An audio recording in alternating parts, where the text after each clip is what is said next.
Alright, rega natsokugutsanangurira zvanonzwisisa handiti. Ndiri kuti pauri pane mweya wechikwambo. Chikwambo? Kureva kuti iwe une murume waunototi murume anorara newe usiku asi waumuoni sekuonana kwatiri kuita nasuno. Pamandipa bikiro renyu anenge yarova singamboite ambane ndichitaura ndikundedzera. Ungoda kutamba neni? Ndandichinyara mbuya ndoti murume. Saka kana uchinyara unobatsirika sei? Waregere kugara mumba kwenyu kana uchinyara? Saziya mbuya murume wekuya anouya kasaka ndudza kuti ndikazvitaura anondibata hura kundiuraya. Tingati vanasikana vari nyore kushandiswa nemweya wezvikwambo.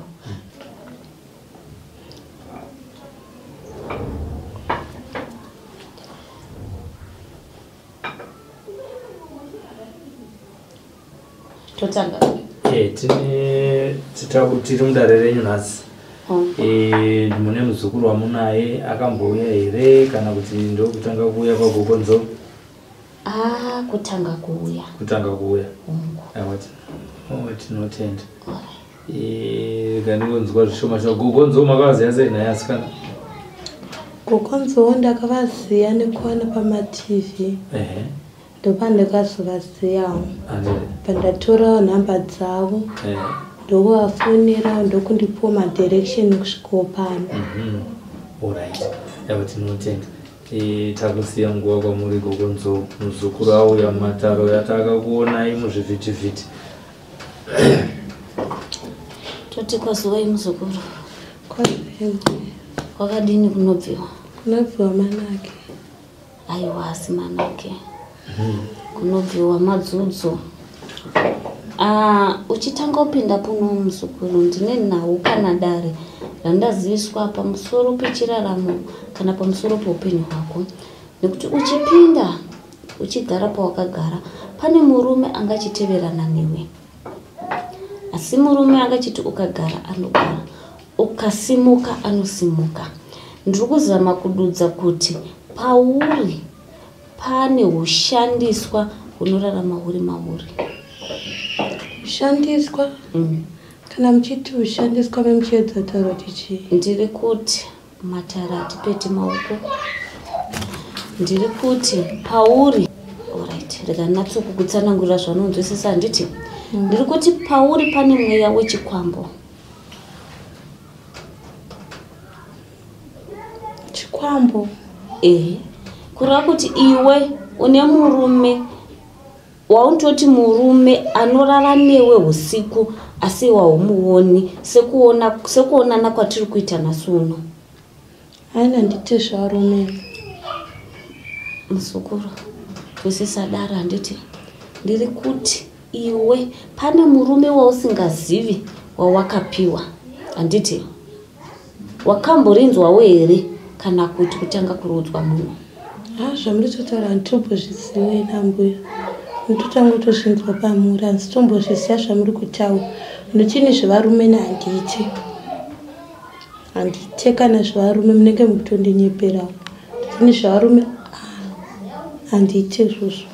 Zvoti murume ari kunditeera. Hatidi gakava mumatare. Wechimba wako ari kupi? Wechi? Murume wako ari kupi? Murume wangu kuti angonetsana akangobuda chiti tikuendawo kubasa. Tabva unonetsana. Saka nanhasi asati adzoka. Saka randiri kutaura ndere manyepo nhandi. Ine hangu vanondiudza ndoravati ndikuudze nhandi. Asi handingagoni kuita gakava newe nekuti chiri kukutuma kuti uri kuherekete zvari kuhereketa uchizivi nhandi. Saka chirega ndiite rondoita kana uchinditendera kuti ndikupewo bikiro rangu iri. Ndinokuda kuti ukwize maoko ako kumeso kwako netsoka dzako ndikwanise kukupembenusa, ndikwanise kukurukura newe tichienda kumberi. Ndipei ndirambe. Iwewe hauna kumboningirira kana wakarara kumba chero une murume wako nyaya yekutaura panapa haisi nyaya yekuti unoita chipfambi, asi iwe wakarara kumba kumakope chako chakuhope, haumbonzwa uchiitwa bonde nemunhu asiri murume wako. Haizvozvo handitombozvizivawo zvangototaura. Iwe waingei kuna gogo Nzo? Ini ndangu yazogobatsirwawo chete upenyu hwangu kurarama kwangu. Kwaita sei? Kuti ningu yazongobatsirwawo noti ndakangonzwa zvanoita sei vanoita zvekubatsira vanhu, kuona mabasa, kuita sei. Saka ini ndinoda kutsvagawo basa ndiye unoshandira mwana wangu. Iro gogo Nzo auya muzukuru wenyu ndo nyaya yake yaingawo zvaari kusanganawo nazvo itori tsaona kwaari. Itai henyu zvamuda kuita. Handikwanisi kukurukura nezvebasa kusvikira nhau yandoda kutaura naye yabuda pachena. Handidi kuita mahombwe newe mumatara angu kuti mangwana ugodzoka wondisvora. Ndangokuitira kuti uwane basa worishaya, nekuti kune nhauhwa dziri kumashure kwako dzekuti nyangwe ndikakupa kuti inda unoita here hauna basa raunowana. Saka kana uchinditendera, nekuti matara angu handidi gakava, matara angu handidi kuzvidzwa. Saka kana uchinditendera sekutsika netsoka dzako uchipinda matarana Nzou, ndinokumbira utorewo bikireri wokwiza maoko ako, wokwiza kumeso kwako, wokwiza tsoka dzako. Ndoda kukupembenusa uone zvausingakwanisi kuona iwe, nekuti pauri zvako wakatoputirwa. Saka ndikumbirawo unditorerewo fodya iyi.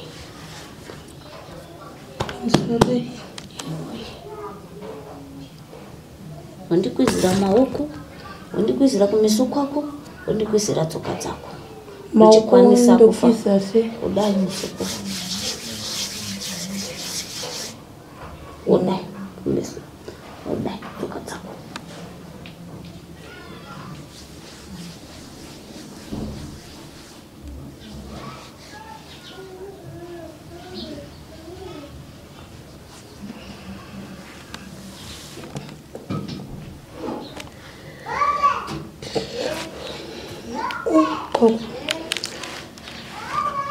Ndiri ndichitaura chokwadi pamandikabikiro renyu hana yangu yarova singamboite. Ambere ndichitaura ndikurondedzera. Ungoda kutamba neni? Ndandichinyara mbuya ndotimbu. Saka kana uchinyara unobatsirika sei? Waregera kugara kwenyu kana uchinyara? Saziya mbuya, murume wekuya anouya kasaka ndudza kuti ndikazvitaura anondibatahura kundiuraya. Saka pandangozvitaurawo kana muchikwanisa ndibatsira mundibatsira, nekuti ndiri kutya upenyu hwangu ndatowisa mudondo. Saka ndikumbirawo kuti munokwanisa here kundibatsira ndikakuudzai kuti hakwanisi kana kundiuraya. Handi ndakupembenusa kuti utaure ndozokusiya uchisangana nenjodzi here muzukuru. Right. Murume uyu anouya anogona kusvika kana ari madekwana, osvika kana masikati cheche ndakagara panze ndichitotandara nevamwe. Ndongonzwa ngoda kungorara ndotobatwa nehope. Ndabatwa nehope ndozongopepuka ndotona nandikatorara nemunhu kapanapa, munhu wechirume atoita zvaanotoita. Manheru ndizvozvo kana nditobika akangodzimara asvika nditobika ndakaenda pamubhedha ndotongonorara. Ndarara ndozongona chimvuri kuvhurika kwedho ndotokunzwa shoko ritotovhurika dho. Ndozongona ndatopinda papinda murume. Apinda murume ndotonzwa kutoti panapa nditori nemurume chaiye. Mafeelings angu anotobva atokwira. Tonzwa kuti panapa kutoitirwa chaizvozvo. Otorara neni. Arara neni mangwana makuseni ndomuka ndotarisodai kuti kumunhu akandiarara naye aindepi. Ndotarisatarise aindepi. Ndopandozona pamwechi ndandichingorota. Pangona unogesa futi ndona bhurugwa rangu rakangotota kutoratidza kuti ndarara nemurume usiku hwese. Zvototi kana vabereki vangu chaivo vakadzimara pakundiramba, hama dzangu dzese dzichiti hatichakuda kukubatsira, ndotichada kuti tikubatsire unotanga kutotishora. Saka vachatode murume wangu akatoendawo ndisira mwana wakandisira mudiki ane gore ne2 months wakandisira apa mai vangu nababa vangu vakashaya ndangogara nambuya mbuya vacho vasvika pakukura zvototi ndindotovabatsira zvinhu zvese. Saka apa ndikukumbira mbuya mundibatsiro ndikutokumbirisisawo nditori munguva yakaoma mbuya ndikutokumbirisisawo mbuya musandisiye ndichiurayiwa mbuya nditokumbira rubatsiro rwenyu nokuti makangondisiya chete ndadzimara ndaenda kumba tosvika ndichiurayiwa mbuya. Haurayiwi muzukuru, handi ndaita kuti upepuke. Usachema, matara hadi misodzi. Chawatogona chikuru ndichochi chekuva nepfungwa dzekuti regai ndimbobatsirwawo. Usachema muzukuru, tikachema nzira dzinovharwa hatina kwatinoenda. Zvinorwadza ndozviziva, asi zvotoda kushinga. Sekushinga kwawamboita kuti aiwa regai ndimbonobatsirwa. Ndakakutarisa uri mwana mudiki diki, asi dambudziko rawasangana naro harina zera newe. Ndava nenguva yakaita seusangana nazvo. Ndine 2 years kumashure ndichingozviita kasi ndichingoti pamwechi ihope dzanenge ndichirota ndisingazivi kuti zvozochi zvitotogara zvichoitika zuva nezuva masikati cheche totongoerekana ndatova nemurume ndakaragara ndotongobatwa nehope ndotoerekana ndatorana nemurume. Ambuya vako vanobvuma kubatsirwa wangu zvekuti ndikazoti uye navo unokwanisa? Akamborambi kasaita zvemapositori.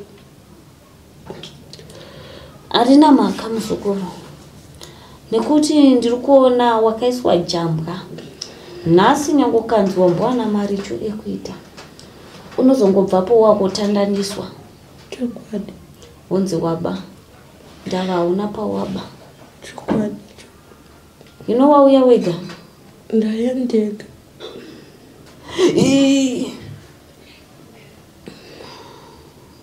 Harina mhosva.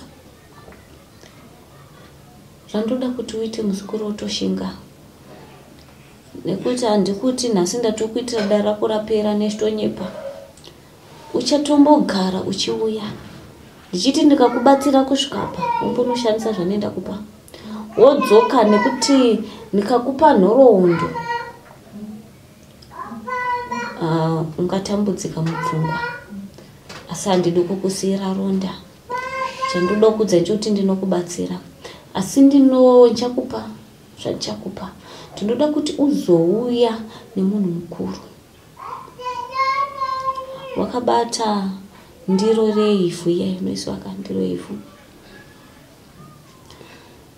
nebikiro rako rematare nerehondo nejira dema. Wandinzwisisa? Nemari yakare kare iri yesimbi. Wazvinzwisisa zvandareva? Ndati chii?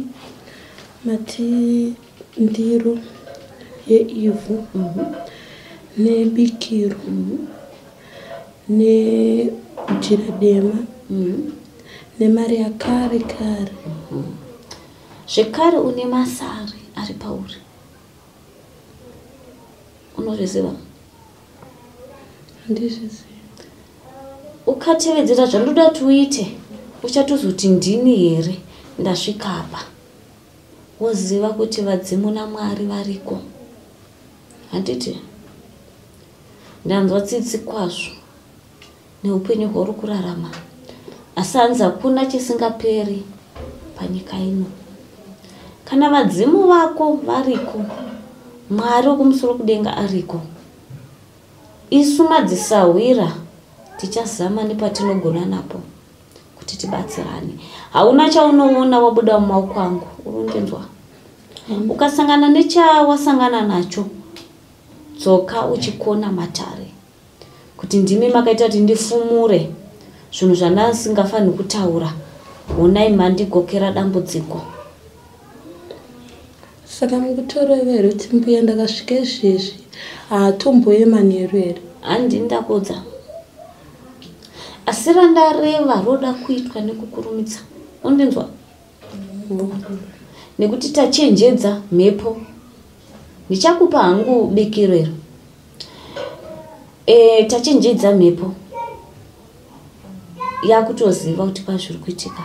Saka fodya richakuchengetedza. Hongu rakashoreka pakuritaura, asi basa rinobatwa nefodya irori uchapupura. Hama dzamai vako dziri kupi? Hama dzamai vangu pane munini wamama wangu akandiramba zvakanzi usatombosvike panapa, handitodi kukona uchitsika kumburako pano. Koba munini vako murimuna wababa wako pawakaziva tatura chipfeko chako wakazvinyararirei?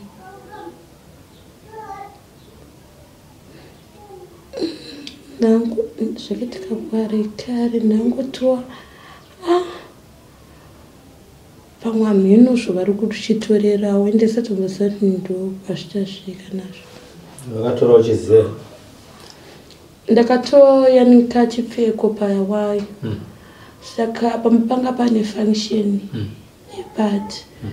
Saka ndakavaona vachitora chipfeko chiyabva vachisa muhuro. Munhu andikakwanisa kuudza ndambuye vanhu ndinogara navo ndandikakwanisa kutsanangudzira. Vakati chii? Mbuya akangoti zvinhu chine basa rei. Saka after party iyoyo akazoya nekesi yemapendi akawanda zvikanzi muzvikuru omabhurugwa ndakaona kuti ndiye mbuya here kana bamunini? Ndi bamunini bamunini vako. Vatoya nazvo muzvikuru ndakaona kuti zvinhu zvoguka akwanise kutengera zvese. Pandatopururudzwa nekufara nekusaziya pandatomatambiro mabhurugu ya.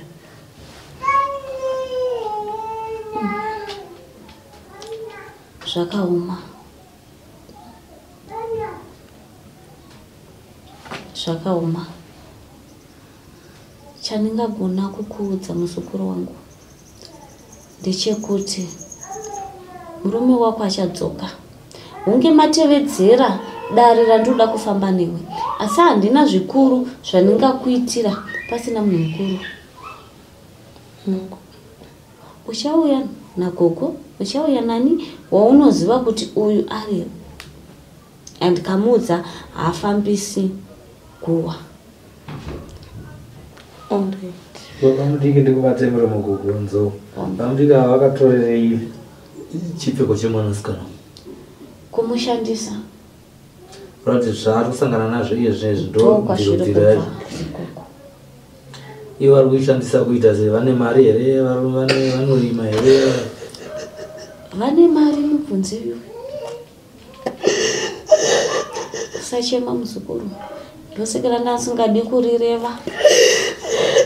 Vanoitei pamudiki vako? Vane mari yakadini? Chii chavanacho chinoshamisa? Vatori nemari yekuti akwanisa kana kutipa zvotadini. Ndatoregera ndauchikoro ndashiya mari yechikoro. Asi vachibata mari? Vane mabhizinesi here? Akawanda. Yanseka zvako uchema unobatsirwa nagogonzo. Kumba kwavo unombosvika? Apa papa vabvumidze vanhu. Anzini? Pamba pavo havabvumidze vanhu. Muzukuru, nditorerewo fodya. Dati shungu dziri mudundundu rako dzidzikame ukwanise kubatsirika. Uchinosvika pauri kuti uri kugara, uchatora ivhu repanopinda nemunhu wese, wosanganisa nefodya wogeza. Ivhu iri usarirasa, unonoridzosera pawaritora. Waridzosera pawaritora, uchasiya mvura shoma shoma ndoti uyikushe mumba makumesi maunorara nemudenga umu. Waona tikasati mvura tushoma shoma, wofuratira musiwo, wodai mvura woridza tsamwa wosiya zvakadaro. Wanzwisisa? Pane zvimwe zvauda kubvunza kuna mbuya nagogo? Saka Matendo ane munhu mukuru chero. Waunoziva kuti uyu haazokufumuri kuti wakwena anobatsirwa sezvo muchiti vanoda zvekumachechi. Munhu mukuru anofanira kunge ari hama yake here kana kuti chero sahwira? Kana sahwira wega haungakwanisi kutakura tsanangudzo uri wega. Ndoda anozopupurawo mangwana kuti aiwa apa zvakanzi naanokubetsera kuti ndikakuti mudai anokuita zvanida kuti aite pauri. Wanzwisisa? Usachema, usatya. Chambokusundaidza kuti upinde mumatare muno hauchizivi. Nechitatu ukurukure nawi hauchizivi, wava nemakore uchinyarara, asi nhasi uno wakwanisa kuibudisa pachena. Zvine chinangwa nechirevo. Chokwadi. Totenda ngo musokoro une kubvunza. Kwete. Mutupo wako ichi? Ndera mbizi.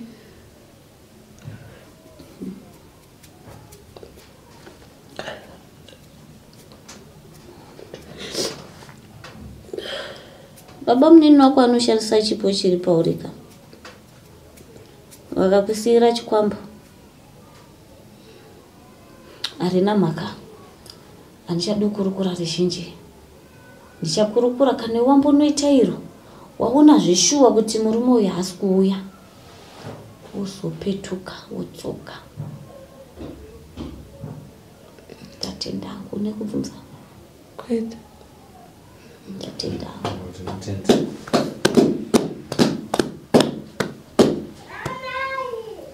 Vanhu vakadai semwanasikana uyu vangakurumidze sei kupepuka kuziva kuti upenyu hwangu hauna kuti twasu, zvikuru sei kushandiswa kwevanasikana kana kuti vanhukadzi pabonde vakaroorwa nevasati varoorwa? Ya, tingati vanasikana vari nyore kushandiswa nemweya zvikwambo nekuti zera iri vashoma vanoda kubatsirwa. Saka umwe anotopiwa chikwambo panoitwa makorokoto paya. Unachoti nemakorokota ndouya nembatya iyi. Kutambira kwauchaita iwe samai kutumbura chapfekedza mwanaka ndio pachatakurana netsutso. Ndingati dambudziko iri rinotoda kuti ukaona kuti upenyu hwangu panenge pane zvimwe zvinhu zviri kuitika. Upenyu munhu ndozvona kuti nguva yandava iyi hausiriwo upenyu hwangu hwandakasarudzirwa. Wagona kuenda kumapfugamo, wagona kuenda kunobatsira nechivanhu. Ndinopa kurudziro yekuti amadikane. Hatizi tese tinobudisa zinojena panze. Tinenge tine mufaro madunundu edu. Kusekererwa zvinoti wandida. Ushinwa hwazara.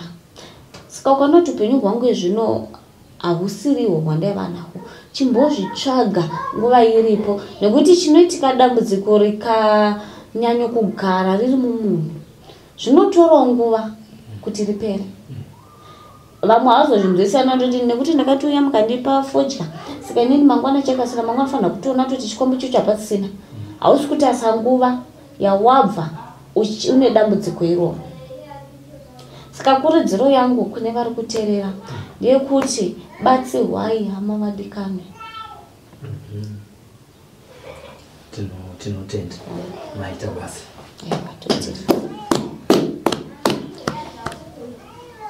At Ratho Science, we believe your vehicle is a canvas for creativity. We start by capturing every detail, ensuring a perfect fit for your branding. We then meticulously measure every curve and contour. Our talented designers bring your vision to life with cutting-edge software. Next, the print. Using UV printers, stunning vinyl graphics that stand out on the road from our own industrial printers. With teamwork and dedication, we ensure every project is completed swiftly, efficiently, and on time. Transform your vehicle into a mobile advertisement with Ratho Science. Our portfolio speaks for itself. Come and let's drive your brand visibility forward. Contact us today for a free quotation. Ratho Science, tried and tested.